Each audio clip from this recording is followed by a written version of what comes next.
Hi, today I'm here at Sensability, the Social Enterprise Conference, together with Tony Meloto, founder and head of Gawat Kalinga, a Philippine-based movement that is fully committed to eliminate poverty.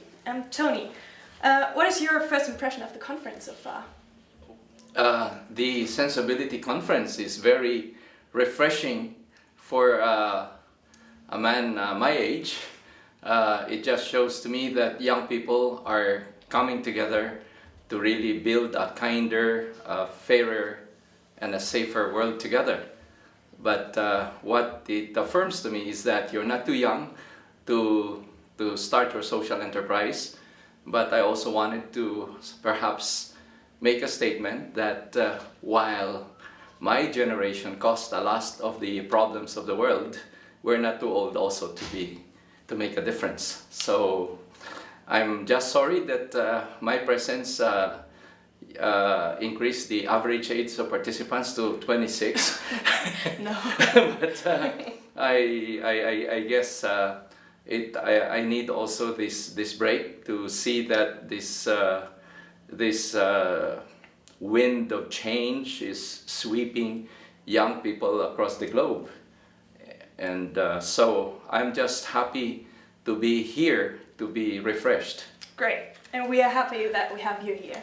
The general topic of this conference is refreshing minds, redesign a profit-oriented world.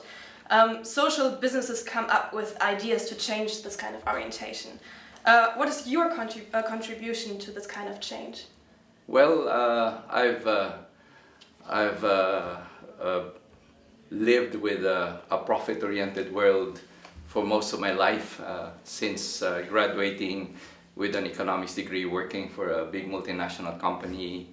So it's always been the world of profit, but we have seen the mess that it has caused this generation because people just go for maximum profit. And what social entrepreneurs are looking for is really optimum profit, and to be able to create wealth that does not plunder the planet, that does not leave the poor exploited, but to create wealth that is sustainable, that will build peace.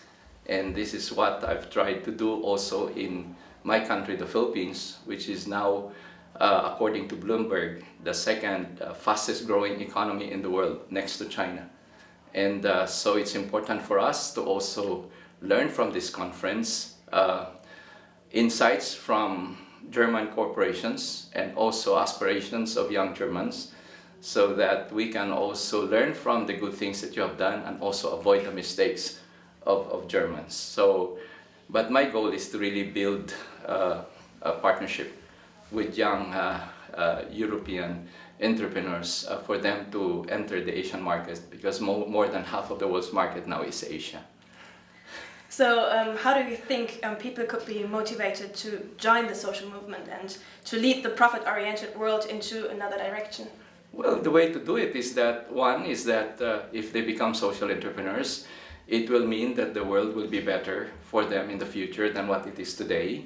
It is also important for young people that social business can be a viable career and business path, that they will not only help people out of poverty, create jobs, create wealth, and create wealth that will provide the greatest social benefit, but they will also contribute towards making the planet more sustainable.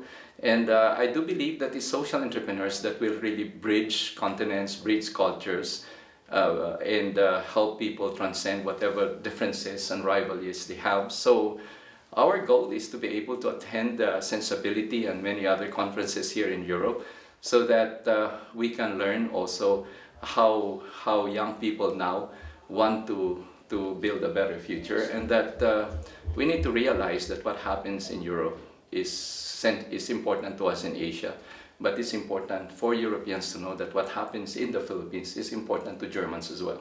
Yes, absolutely. What was your motivation to start helping people in need? My motivation was very personal.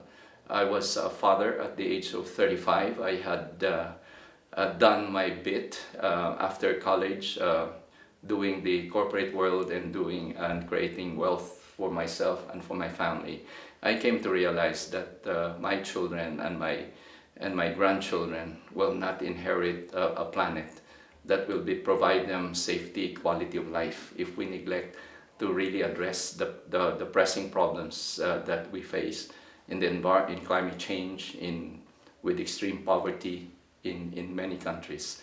So I started Gawad Kalinga as a personal journey to find solutions that are threats to my family and to my people. And we realized that the model that we have created in the Philippines can also address the problems in Indonesia, in Cambodia, in Papua New Guinea, where we have spread this. And so if we are able to show proof of concept that it can be done in one community, then we really had the confidence to build it in many other communities. So we have nearly 3,000 communities now in the Philippines, and that in itself now is really a big population of people whose lives are better, who now have aspirations and the motivation to become productive citizens. Yeah. Due to globalization, the world seems to move faster and faster. Performance, money, and power rule the world.